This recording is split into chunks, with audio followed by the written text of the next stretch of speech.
Well, hey, I'd like to welcome everybody to our webinar today. And welcome back, Jason Haxton, the director of the AT Steel Osteopathic History Museum. Um, you'll see on our slide presentation here some of our bios. Right now, you're seeing my bio. Now we're on Jason's bio here. We've been very grateful for him this last year and for his presentations. His experience as the director of that Museum of Osteopathic Medicine is just a wonderful treat for us to be able to partake of his knowledge. I am very excited about this presentation tonight. I've had a chance to look through his slides and see the stuff that we're going to talk about tonight. And boy, it's going to be some interesting stuff. I feel like Jason's been holding back, and he's going to share some of the most interesting things for last there. We do have no disclosures, financial or otherwise, to make tonight. You'll see our webinar objectives, and it's a pretty aggressive agenda, which I think is great. Again, we're going to be talking about some stuff that, in the back of my mind, I've always wondered a little bit about, and we're going to get some answers here tonight. So that's great. For all of you that are attending, please know that you feel free to just type in the chat down there at the bottom if you've got any questions, and I will add them into our conversation as we go. Both Jason and I know I'm speaking for him as well here, but neither of us mind being interrupted and clarifying on any issues. So feel free to please add in your questions, anything he brings up that you find interesting. I will open up a window here so I can have this on the front, and I can see the chats as they pop up. So please do so as we're going forward through this lecture. And with that, Jason, I'm going to turn it over to you so we can delve into this, because again, like I said, I'm very excited about what we have to talk about tonight. Well, excellent, Dr. Browning. Of course, you always ask good probing questions to the things that I'm talking about to kind of flesh them out a little bit, because like the rest of our audience, this is probably new information. So any question you have, probably our audience would also have. So we're going to begin with, because people always say, well, what is this thing about Dr. Still and the American Indian? I mean, was he Indian? And he claims to have spoken the language, and he kind of treated in kind of a, maybe learned some bone setting from the Shawnee Indian. So let's get back to, as Dr. Stowe said, you got to go before the person. So if we go before him, we would get to his connection through what is called the Cherokee.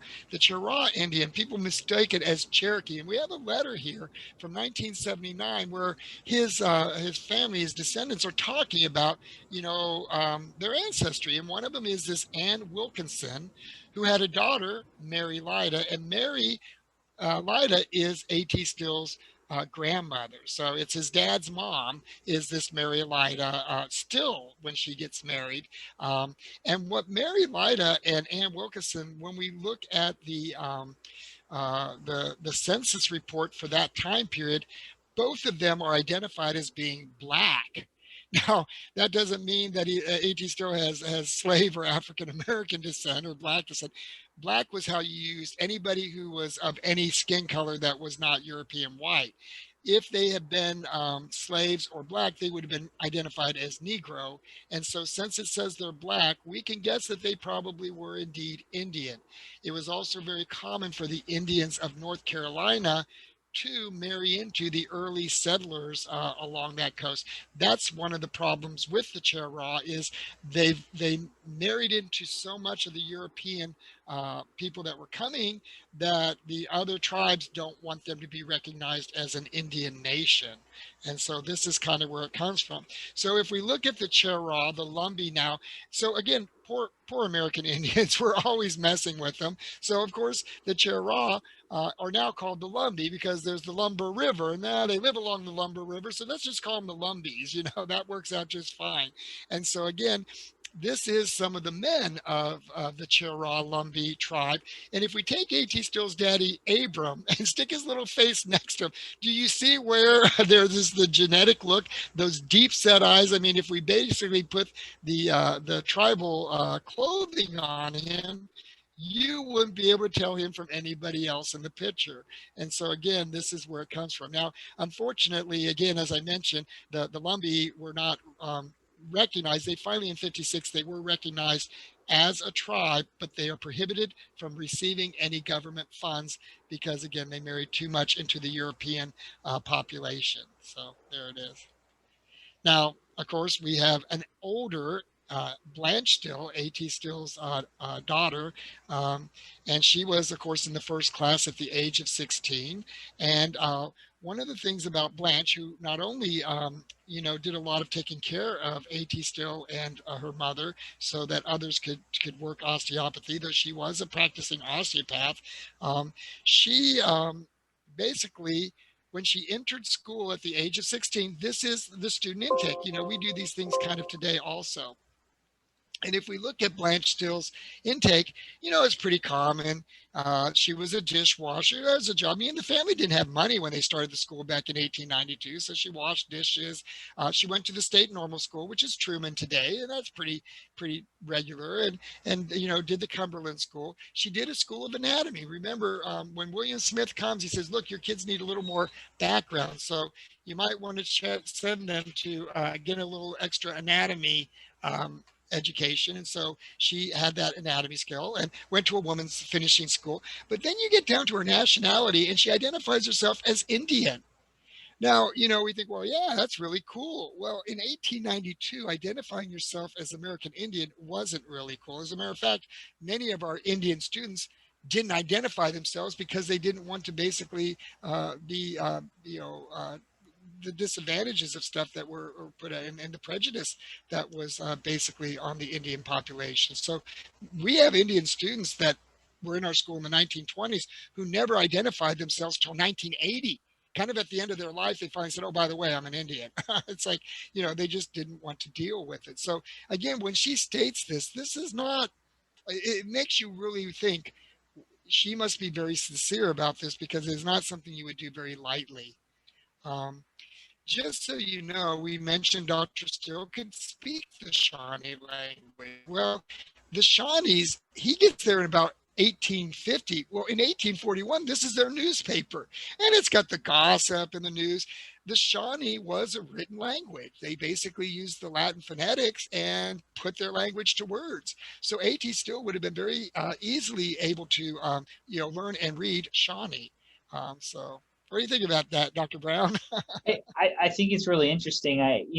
Do we know much about, where did his connection with this occur? Was it because he grew up around Shawnee Indians, or was it because he was practicing medicine among them? I mean, where did this exposure come? At what point in his life do we think?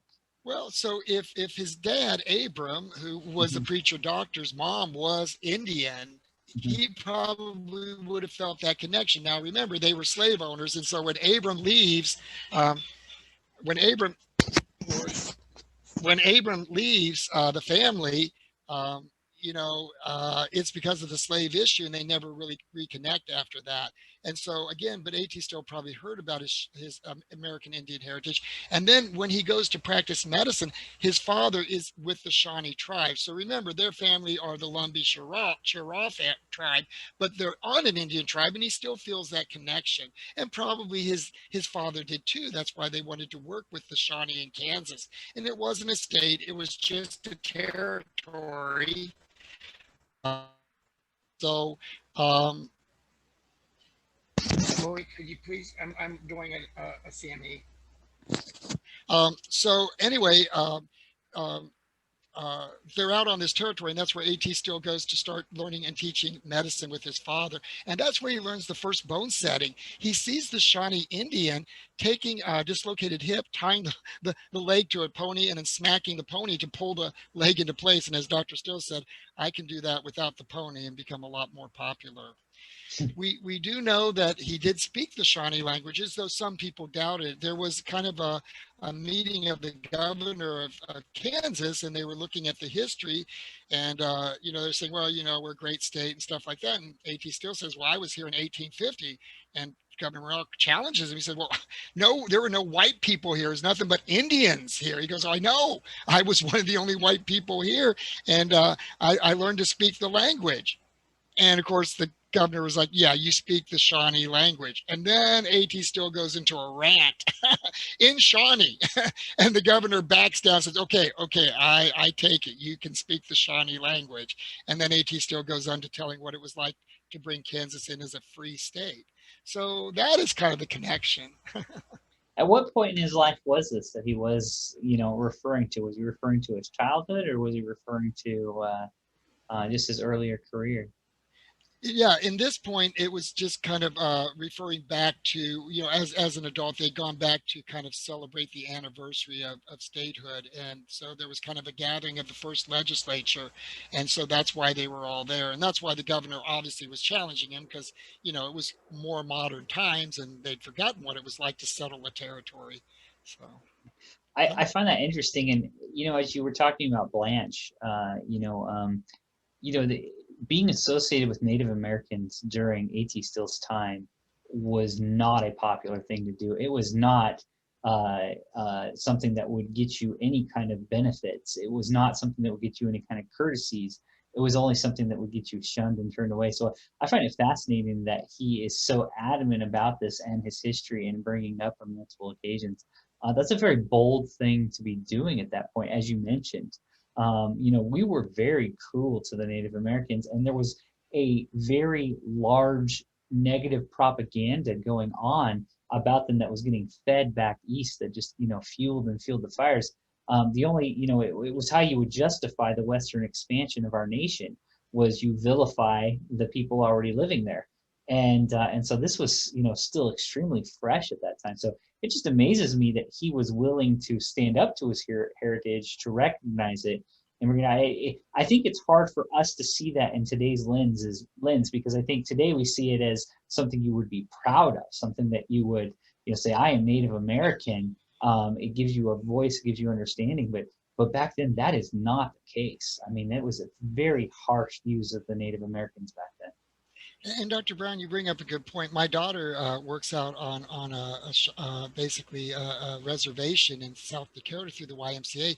When there's no school, there's no food, and the conditions, and they're way out in the middle of nowhere. And it is, even today, that's what I'm saying, is we still kind of put the American Indian out of our past. And so yes, you're correct. For the Stills to be identified themselves in the 1900s as American Indian descendants did not give them any additional credibility. If anything, it was like, well, really, But they were very honest, truthful people, and they did a lot of work. You'd be surprised how many early osteopathic physicians did clinical work out in that area, in the Indian nations, as they were called, and things with eye issues and stuff. Dr. Still and osteopaths were very active with. I don't know if this So is possible at all, Jason, but in today's day and age where we can run genetic typing on different individuals, would we have any access to be able to run or some DNA, maybe even on some of his living ancestors, well, to see if we could see that genotype and what comes through there?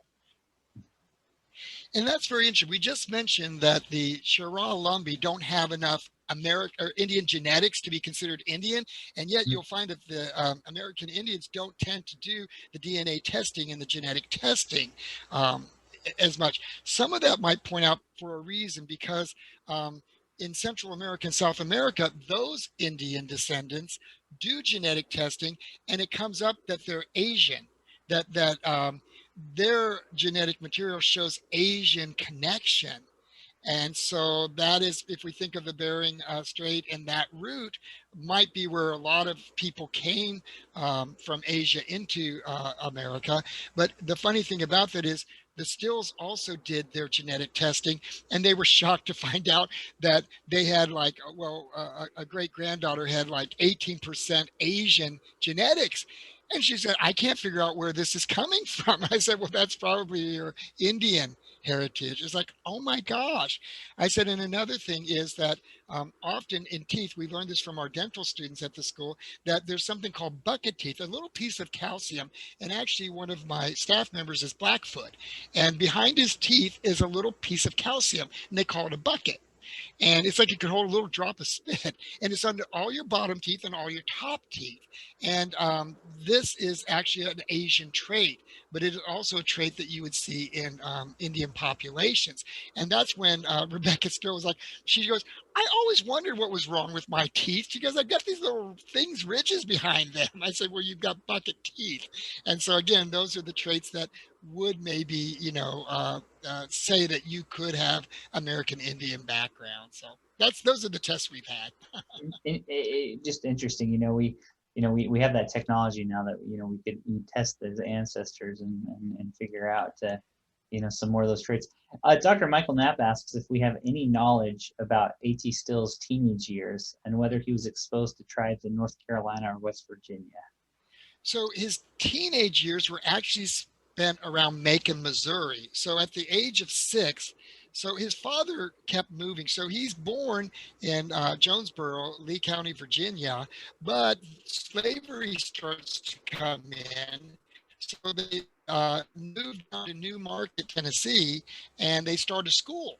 And it's a very successful school, but slavery starts to become abundant. So he requests to come to Missouri, which is still, it's a fairly new state itself. So Abram brings his family at the age of 6. AT still crosses the Mississippi and ends up in the Macon area.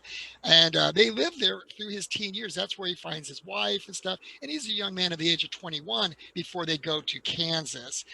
Because of a storm that destroys his crops, he can't farm. He tries to teach. There's no money. He decides to take on the profession of medicine that his older brothers have done, and he'll go with his father to this mission and learn to do medicine and do a little bit of farming and some other things too. And so his teen years, as he said, I was just like anyone else. We practiced in the militia. I carried a gun. I tried to catch the eye of the pretty girls. He writes this in his autobiography. I was just like any other dumb guy at that age. And I found my wife and wanted to just have a little family and the American dream. Very, very interesting. So his exposure that we know of never happened until he actually went on the reservation, or at that time, the mission, I should say. Okay. Now, this is an interesting letter. So we have this letter that was written in 1948. Now, AT still dies in 1917. So basically, this is 31 years after Dr. Still dies. This Dr. Uda Bell Garrison, who we assume is maybe a medical student or something, a graduate, and she writes to A.T. Still's daughter, now Blanche Laughlin. She's married, Blanche Still Laughlin, and she must have written her letter saying, "Hey, did your dad really speak Indian or something like that?"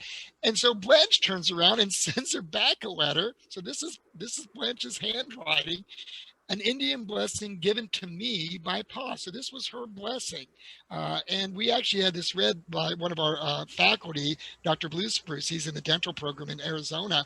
And so this is actually the words to a prayer that Dr. Still would give. And then, of course, it's translated as what we do now comes from the loving God, and we do love and thank him.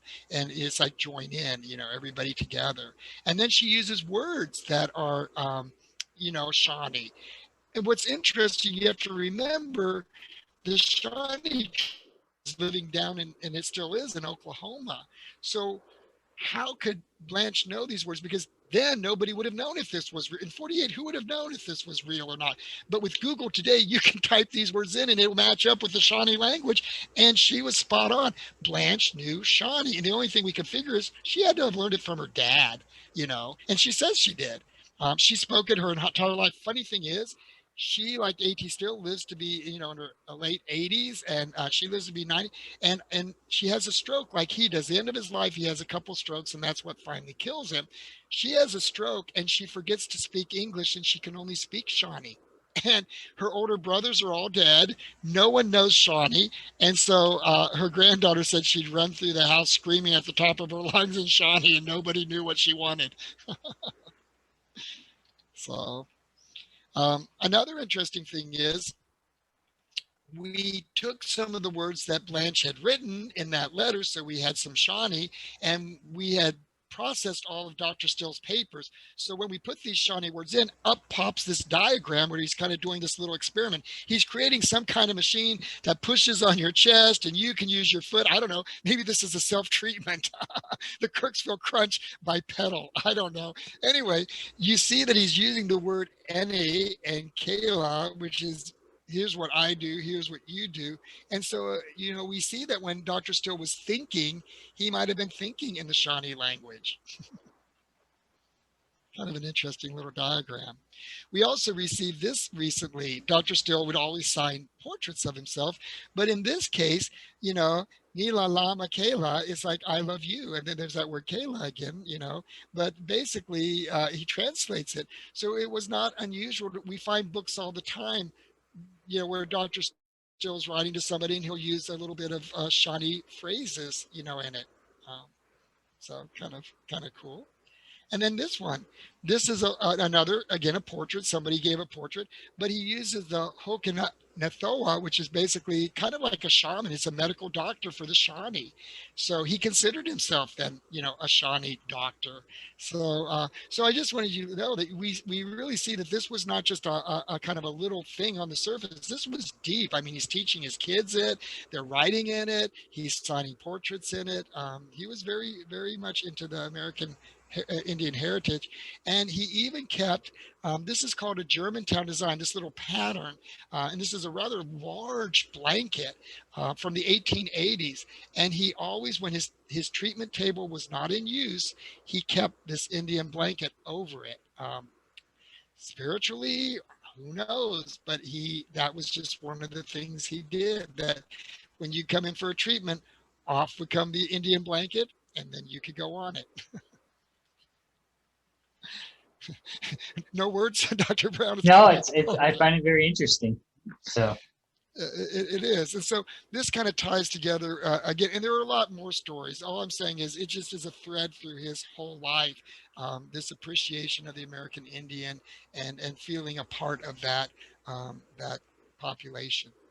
so we know from your story that he shares the story of them using a horse to set bones and things. Are there any other stories that we know of A.T. Still that tie from some of the medical knowledge and theories that he developed other than that one?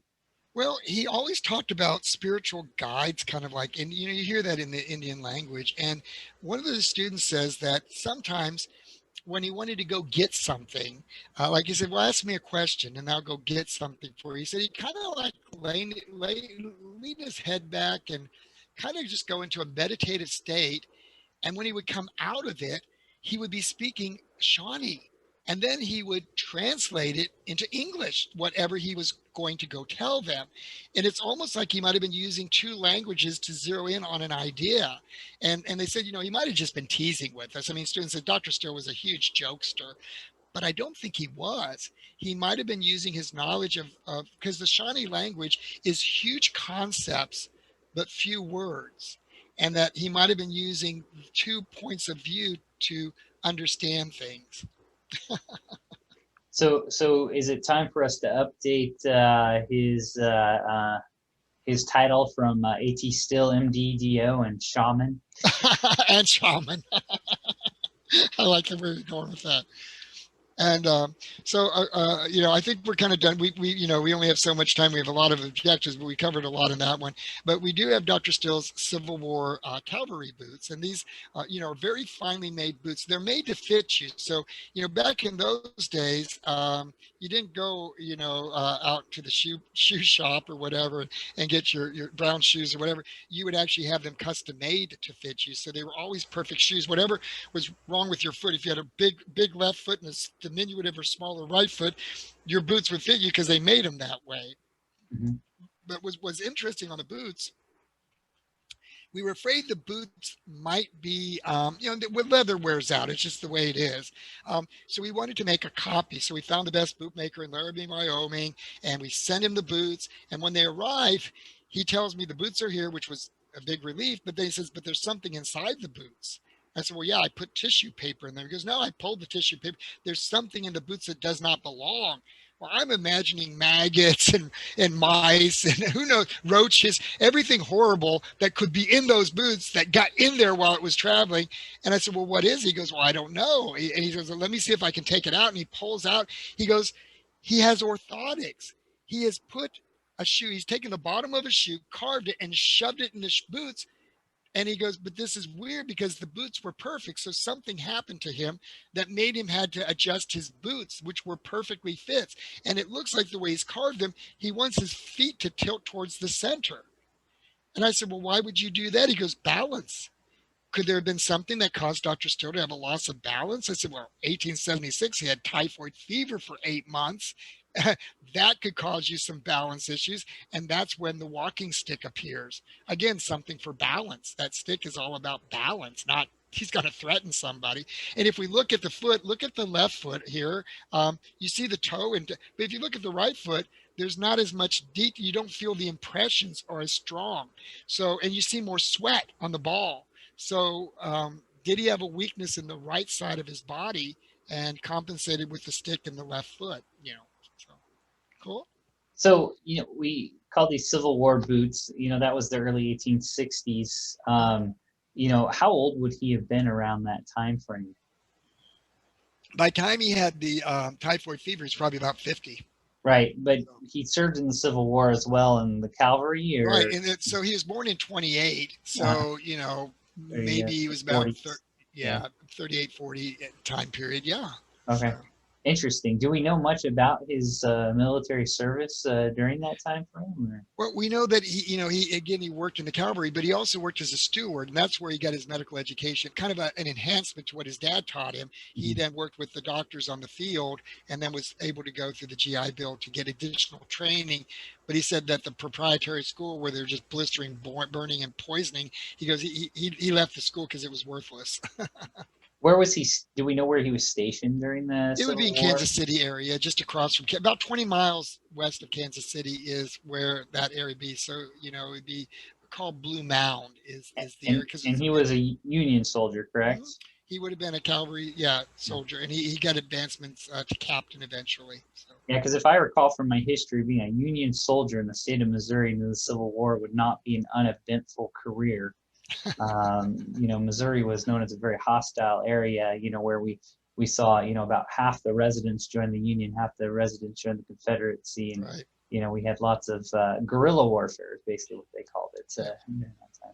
So being a border, Iowa was definitely the North. Missouri was a border state, and so you have brother against brother just about. It's kind of like politics today, try to have a family with Republicans and Democrats, and now imagine the North and the South. It's not probably much different. So, and nobody thought they were wrong. So it was really, it tore our state apart.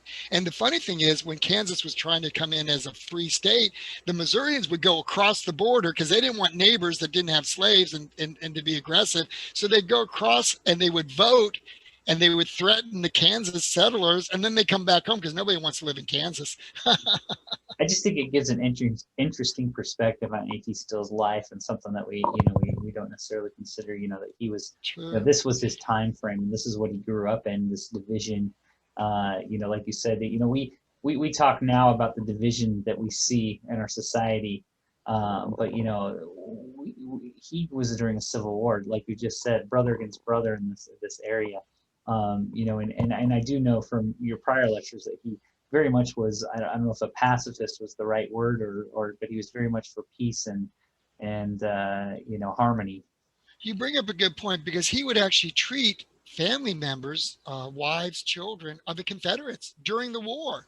As he said, sickness is sickness. And so you'd think, my gosh, who could do that? But, that's the way Dr. Still was. He could separate illness from the politics, and work with people. Maybe that would be more influential to them to see this Union soldier helping them. They might have a change of heart. So, yeah. So the story gets better because boots were made for you, right? So if you're familiar with Dr. Scholl's, I don't know if any of our audience uses Dr. Scholl's, but the thing about it is starting in the early 1900s, we started mass producing shoes. So that shoe was no longer made for you. And that's when orthotics came into vogue. And that is true today. Buy a good shoe, buy a better orthotic to make that shoe fit you because it's not made for you. And if you notice, the original Dr. Scholl's, which were called foot ease, ease up your foot, were osteopathic. Here is actually the logo of, and up through 1924, they used the osteopathic brand. And so what we're thinking is Dr. Still must have somehow taught somebody about this orthotic that he used, and other people invented things and used our name. Interesting. Yeah. We don't know if they were just using the Latin or not, or if there was some kind of tie, or who knows, huh? Well, no, osteopathic was coined by Dr. Still, so there's So probably so it was a there's nothing common else that isn't osteopathic that's not gotcha. us. Yeah, I didn't know if maybe they were just trying to play on the words there. So yeah, so by then we would have had the that name well Oh yeah. known. Yeah. By 1906, when they started all the way through 1924, here's the thing: once Dr. Scholl becomes an MD in 1924, he stops using osteopathic in um, his product. Interesting. So here's something fun. We have ACOM and we have the AOA. And in many ways, people think, the AOA does a lot of things that you think maybe the consortium of colleges should have been in charge of.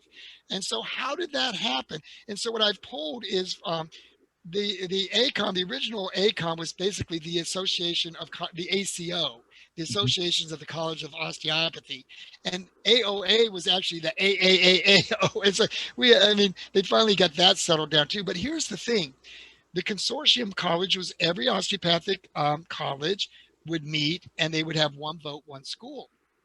Well, the children of Dr. Still thought, hey, wait, we're the founding school. We should have more votes. And it's like, no, we don't work that way. And so we think we should make policies for all the schools, but we're all involved, kind of, democracy. Well, one of the things they were pitching for were longer years, that to go from 2 years to 3 years. Well, you go 3 years, you make less money if you're keeping the same tuition. And so some people at the American school didn't like the idea of this being pushed. Of course, it's also better quality. And so they basically withdrew. So imagine having a consortium of colleges and the founding college isn't in it. And so what they said is, we think that the agenda of the ACO, which is ACOM, doesn't agree with us, so we are withdrawing from it. And the things that they didn't agree with was the number of years for school and some of those issues. They said, but here's the thing: we think the AOA is quite capable of making these decisions, and we're going to back the AOA. Now, why do you think they would back the AOA over the ACO? My guess is that there was some level of control that they had over the AOA compared to the Being the first school, more graduates in the AOA and presidents and stuff were from the ASO. So they would have been more, basically a better partner and more power to, and probably nod to their, basically school, their as alumni, that the ASO got more power through the population in the AOA. And that's why they pushed to give control over many things to the AOA. So, isn't that funny? that is interesting and kind of explains a little bit of the history where we are there. Today, Yeah, and things are exactly. changing. It, Now, it, this is more since this lecture series is obviously sponsored by MAOPS, but how did the start of MAOPS play into all of this as well? so the AOA was founded, and I think within the next month or so, Mm, MAOPS was. So MAOPS is almost as old as the AOA. Literally, it's months. mm, And it was about 1897 or so. I mean, they realized early on that this was something they needed. And we're going to talk about the importance of the AOA. I mean, that's what I'm saying. Give them their due. We're going to talk about what right. they did to save us.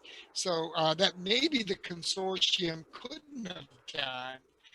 And so, because it was about power, connection, and money, when the Flexner report came out, and we needed the AOA badly to save our schools. So, we'll get to that. That's when we get to Flexner. But it is interesting to see how ACOM and AOA, how these diverged into their power structures, really based on the whims of the founding school and over issues of money and power.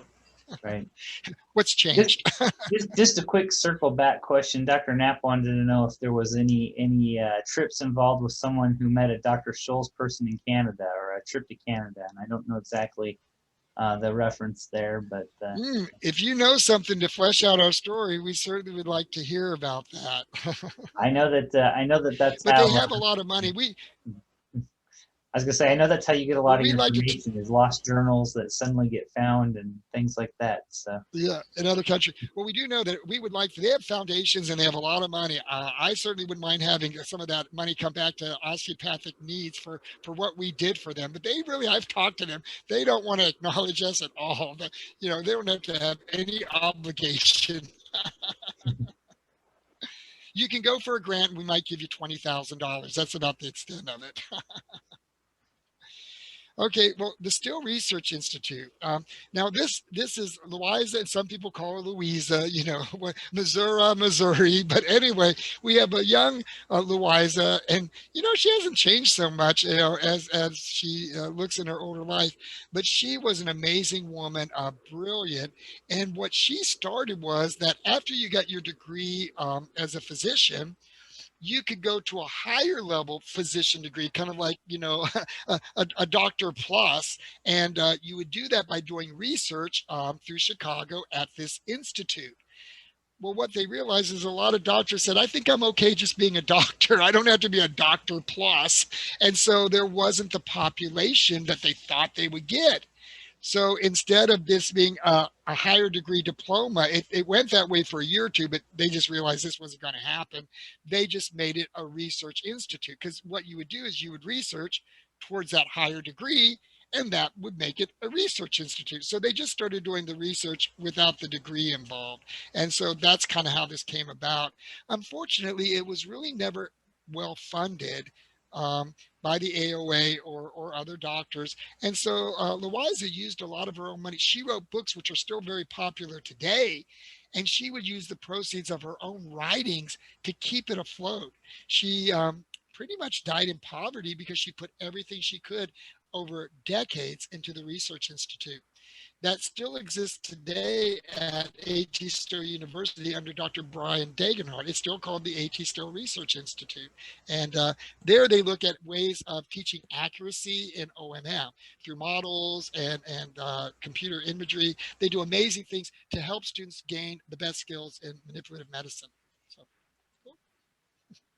and still going strong. It is. And now Abram Flexner. This guy was actually pretty much educated in Europe. I don't know. I should do more on what the connection was, but he ended up back. He was an American and ended back in the United States. Had two brothers. One brother from a good medical school, one from not so good a medical school. But he really wasn't a doctor himself. He wanted to teach teachers. He didn't even want to teach, except to teach teachers how to teach. So there was no subject matter for him.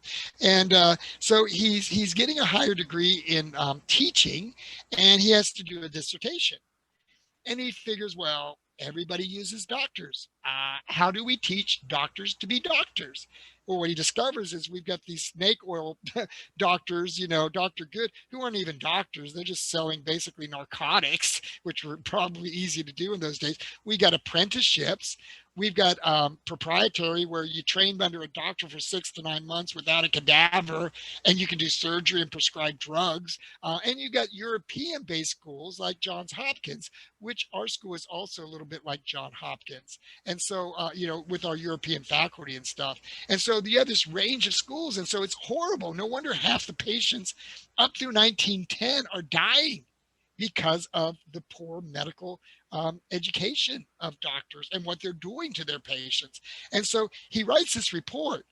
And basically, it's called the Flexner Report. And it basically was the Carnegie support. And he went supposedly around to look at all the institutions and just look at their curriculum, look at their facilities, and rate them. So really, it was just an evaluation, a survey of all the existing schools in America, in the United States, and Canada. And basically, what it comes down to is that he found out that out of the 166 institutions, that 100 of them, 2/3 of them, should probably be closed. And so the Carnegie Foundation, used this study to basically get rid of what they thought were the bad schools. But what we discover is, based on travel and time, there is no way he could have visited all those schools. I mean, he was visiting 5 a day. You try to visit 5 medical schools in a 2-a-day or 2-day period. Could you do it? I mean, if you came Wow. to a campus like our school, how long would it take just to evaluate it? the HLC, I mean, we prepare all year for it, and then they're here for a week. And all I'm saying is, medical Right. education Yeah. in proportion hasn't changed. So a good evaluation is not going to be done. He shows up on our campus, and they don't know why. Remember, he just shows up. Nobody knows who he is. We're very proud of our school. We're offering to take him on a tour, and because we're not threatened by him. He's just a guy who wants to look at our school. We're very proud. He says, "No, I'll just look around on my own." Well, he's not even there 40 minutes and gone. Because I mean, they're like, "Where'd he go?" It's like he's gone. It's like, oh well, whatever. And then they get the scathing report, and he's claiming that there's no anatomy specimens, blah blah. Well, we've got photographs. I mean, it's Dr. Still, they've got stuff everywhere, and so we realized that he did not evaluate our school very well. As a matter of fact, his review of our school, he talks about it being established in 1892 by two individuals, William Smith and Dr. Still, and that less than a common school education. Well, but that was the United States. I mean, most people, eighth grade education was it. But you look at their eighth grade education compared to today, they spoke Latin and did all kinds of stuff that we don't do today. All I'm saying is, he talked about the attendance, which was a 3-year program, so about 563 three classes of approximately 200. He got the teaching staff numbers wrong because we actually have them in the catalogs, what it cost, how much money. His biggest, we have pictures, the laboratory facilities, clinical facilities, everything was up to date. We had x-ray machines. The bottom line was his biggest gripe was that it was a privately family owned business and they made too much money and didn't give it to charity. But there's no law that says you have to give it to charity. So anyway, he gave a scathing review and suggested that all osteopathic schools be closed down. Um, and so we had a rebuttal to that. We, through the AOA, went back and said, you are wrong. We have a European background. We have all these things. And basically, what we looked at is, 102 years after, his statement, we see how wrong he is with 58 osteopathic schools and growing. And, 25% of all family physicians, are osteopaths, osteopathic physicians throughout the United States. So the AOA comes to our defense and says, look, you are wrong, and we're going to go to court, and we're going to sue you and the Carnegies for what would have been $3 million for defamation of character. And the Carnegies backed off, and Flexner was gone. Now, here's the interesting thing. Typically, when you do a review and you make changes, you evaluate it like 10 years later. What happened? And the funny thing is, when they asked Flexner we want to reevaluate in 10 years, he said no. He didn't want to show that the osteopathic schools were a huge success and that he was wrong. Instead, he goes to Europe in 1914 and studies prostitution. So that's his next book, Prostitution in Europe, how they're medically checked, the white, basically slave market of prostitution, diseases and all that. And that basically was his next report. But the interesting thing is, he cut so deep, closing 2/3 of all medical training institutions. You had basically a lack of physicians. And here we have all the osteopathic schools. Look in these states where we're in the heartland, the middle of the United States, the rural, farming, underserved populations. They needed family doctors. So weirdly, he kind of set the mission in 1900 for what we would be for the next many decades, is the rural, underserved family physicians, and we fill that role very well. And still our claim to fame. So yeah, one and that's why we're one of the many. that's why we're 58 schools, because we serve the people. Right. Not that we can't do. I mean, we've got great surgeons and we've got people in every field, but just saying, predominantly, we're great family doctors, like you, Dr. Brown. My residency here in Kansas City is a wonderful residency, is what I'll say. I felt I was very well trained. One thing that struck me as odd, though, is that every year, on average, only 1 to 2 of the students trained at another medical school located in Kansas City, which is not osteopathic. So we have a great need for family physicians in this area, and yet this medical school, which is paid for by yours and my tax dollars, produces 1 to 2 family medicine a year physicians in this local area. Whereas more than half of the class each year of our residency program, which is 12 to 16 residents, is filled with local osteopathic physicians. Right. And in fact, I'm proud that in a few months, I'm actually one of them is graduating and starting up here in Smithville with me. So Oh, locally trained osteopathic physicians. So I see this directly, and my patients see it directly. And what you're showing here is just the genesis of where this started, where this began, and what we continue to do in these communities that we serve. right. And that's the thing is, who would have thought that what Flexner did would have actually set the tone for our medical schools? And that's why, again, not saying that, but MDs like to specialize. There's more money in it. You're focused on very tight areas. And we like being generous. We like that personal interaction with the community. We like to live in our communities and feel part of it.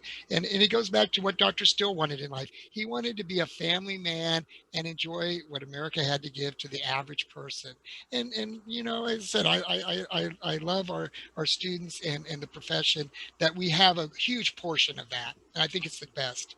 And it's interesting. You look at the new schools that we're building, and it's not urban downtown communities. Even these new ones that are coming out just over the last several years. It's Joplin, Missouri. It's not the big urban centers. We really are bringing these medical schools to the masses still. I should say the masses, to the rural masses, to the underserved. And I guess one could argue that the rural or the urban areas are also underserved. But I just find it interesting that this trend is still happening today.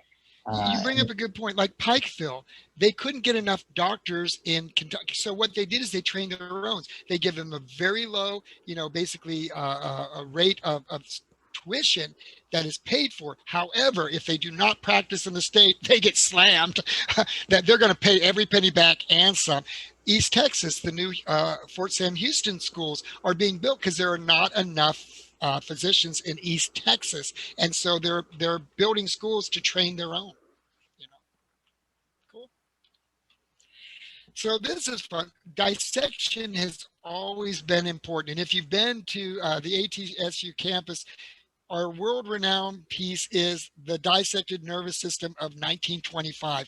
Imagine removing the muscle, the bones, the skin, the fascia, and leaving nothing but the nerves. You've done some dissection. yes, And probably people come in, they just look and go, I don't know how.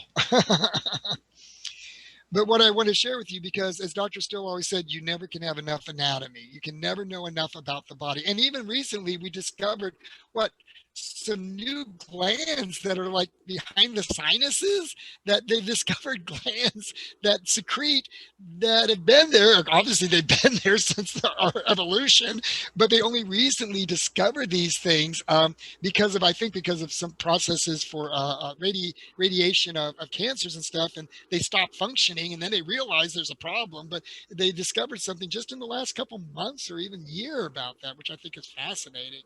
um, but what this slide is about is osteopathic physicians were on the cutting edge, literally, of anatomy. And this is 1925. I wanted to show you a gift. And those of you who know Richard Koss, he and Monica, his wife, are great supporters of the osteopathic profession. They're brilliant at OMM. He worked with Dr. Fulford as his assistant for like a decade.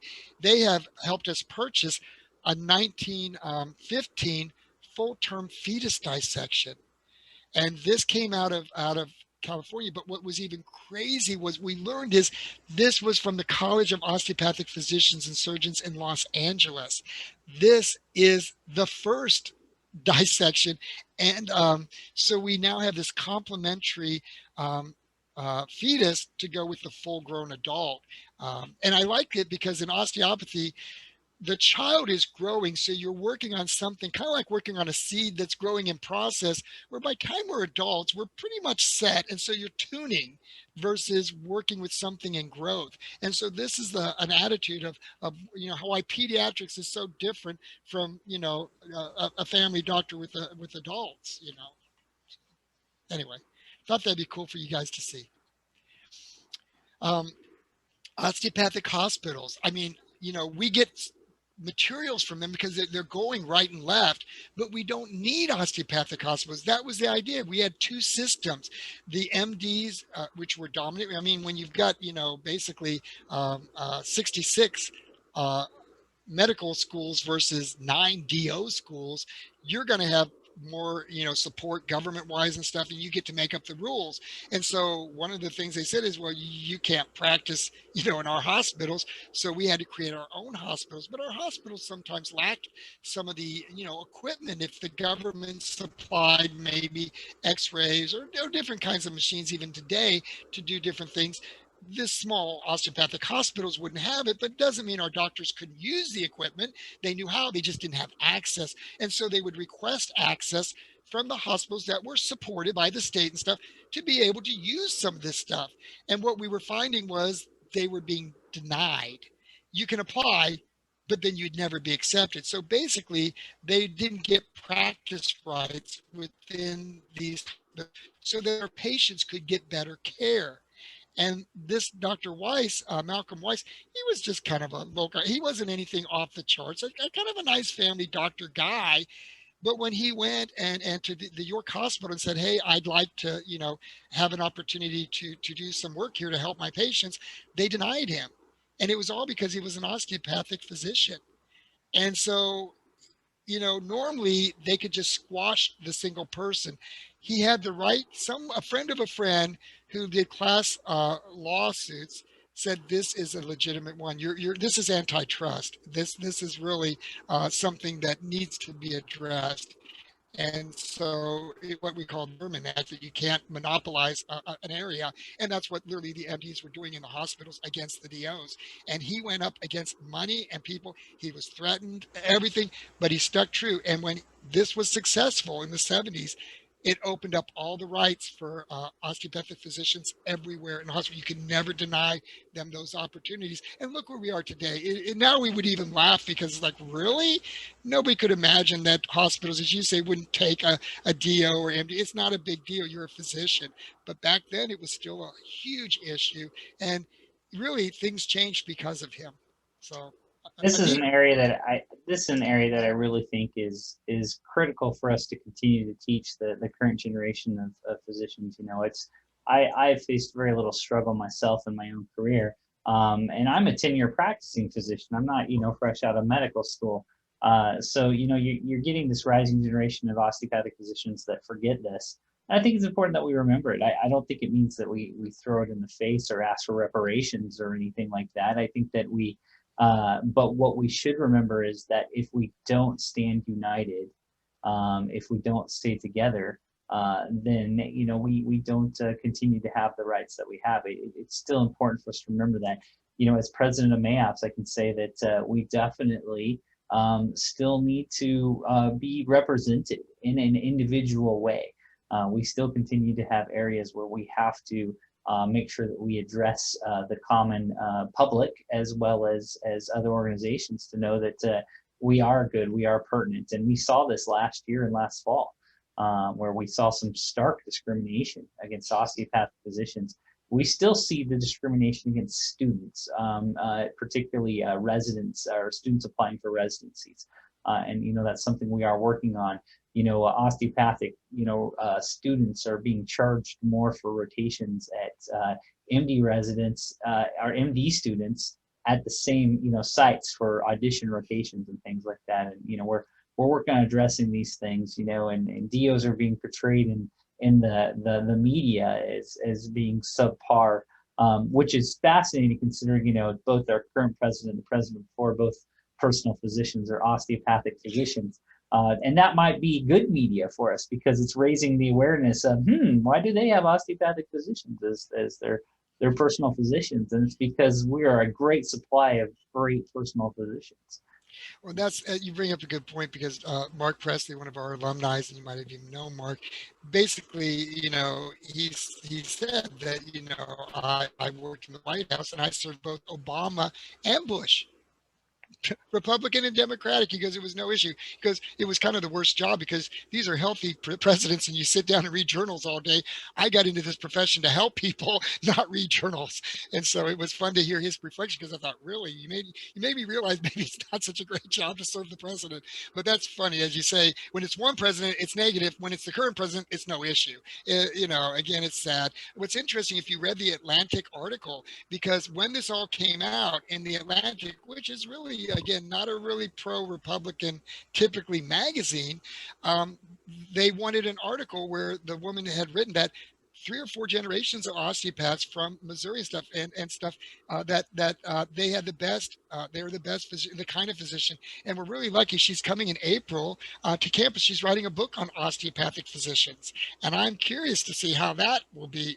You know, help and what it'll do to help people understand this great profession. So again, I'll be hosting this Eleanor, who wrote the Atlantic article, because she wants to come and her family's here. This is her roots, and she says it's great. So kind of cool how that all worked out.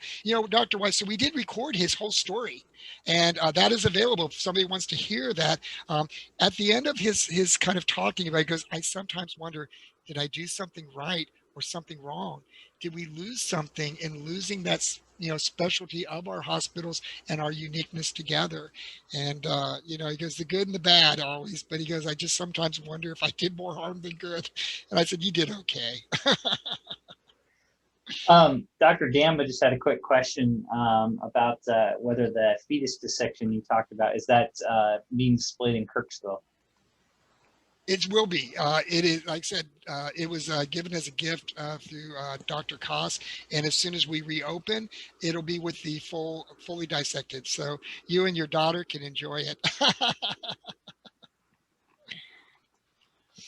Just FYI, sports medicine. Remember, American medicine, things were coming on strong in sports, and they still are today, though extreme sports and stuff. A lot need for osteopathic physicians for those injuries.